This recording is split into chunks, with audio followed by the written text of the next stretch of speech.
A joalharia é uma arte com uma vasta história, mantendo o seu destaque e valor na sociedade contemporânea. Neste episódio decidimos visitar dois estabelecimentos, a Jewel Envy e a Liberal Jewelry, para descobrirmos um pouco mais sobre a realidade deste mercado profissional. Começamos pela Liberal Jewelry, reconhecida devido à sua longa presença na Dundas Street. My dad, Liberal, he started the business in 1970. He immigrated here from San Miguel. He was here for a while before he even met my mother, and met her, had a family, and it then became a family business. And I'm here with my two siblings, my sister Raquel, and I really run the business now with my mom, of course. My father passed away about almost 12 years ago. And we're still carrying on with the business and we're keeping his legacy true. It was definitely big shoes to fill, and I'm not filling them on my own. Like I said, it's a family business. And the business was really so established. So when we kind of transitioned over, yes, it was a lot for us, but it was so well founded and our client base was so well founded that it was really easy for us to just continue forth and move forward.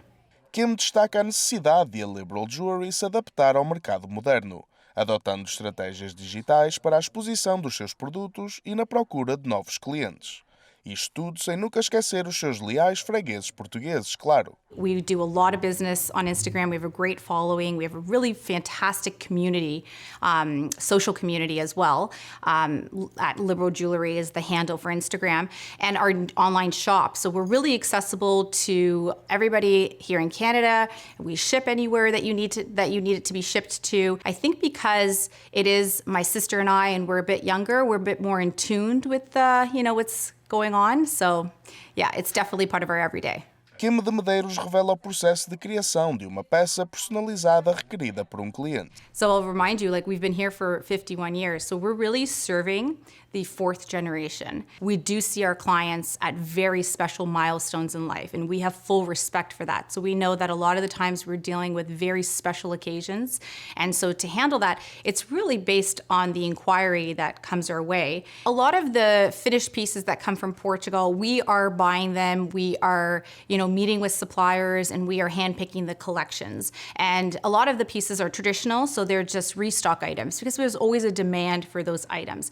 And then the newer collections, we definitely experiment and we investigate and see what's on trend, what's coming up, and we try to anticipate what's coming up in the next season. In terms of custom items that are done locally here in Toronto, the process is a little different just because it's all done here in the city. So we usually set up a consultation with the client, really get a good understanding as to what they're looking for. Após angariarmos uma perspectiva portuguesa, decidimos dar saltinho à Jewel Envy, uma orivesaria pertencente a Gillian Batcher, uma empresária focada no ensino da arte da joalharia, facilitando mesmo o seu espaço como estúdio artístico. Foi aqui onde conhecemos Jennifer Trotman, uma designer e ourives com uma história de vida inspiradora. I started making jewelry kind of as a hobby, just for something to do, but I had friends who were performers. I started making things for them that they really enjoyed, and I started getting more and more serious about it. In between my years at George Brown, through the summer, I applied to an internship with Jillian at Jewel Envy. When I finished school, I worked at a few different jewelry stores, a few different jewelry companies, also working on my own jewelry. When I was able to elevate my own business to a high enough level, I applied to be a member at Jewel Envy and was accepted, so I've been here for a few years. Jennifer aborda os meios de criação das suas peças, desde o primeiro desenho até à última soldagem e retoque. We're working on a custom piece today, so I'm going to get some information from you as far as what you're looking for, what you're hoping for, and we're going to I often eliminate some of the options to narrow things down, make it a little bit easier.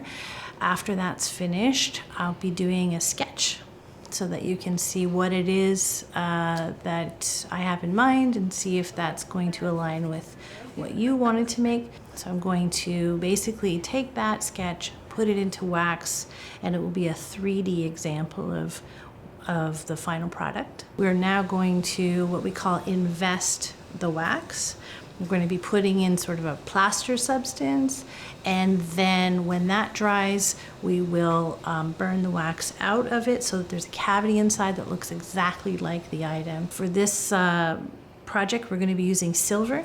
So we'll be heating the silver and using a centrifugal casting machine, which will essentially shoot the silver into the flask. And then once we put that into some water, you will see the piece revealed. And after that, it will be a matter of cutting the ring from the sprue and cleaning it and polishing it, and then we'll be ready. Jennifer Trotman demonstra uma enorme ambição e foco, dando recentemente asas ao seu projeto Freckle Designs, a sua própria linha de joias, confessando querer continuar a aperfeiçoar o seu domínio do ouro. Whether you're ready to do a custom request or not, there's always something really beautiful here that you can actually purchase and have today, which is good. So we're a great stop for gifts as well. There's a wide range of pieces, from things that are easy impulse buys to pieces that would really help to commemorate a special occasion for someone. Da próxima vez que estejam à procura de um anel, uma bracelete, um brinco ou um colar, têm aqui dois excelentes estabelecimentos para considerar, que oferecem não só o melhor serviço, mas disponibilizam de um vasto conhecimento e experiência nesta arte.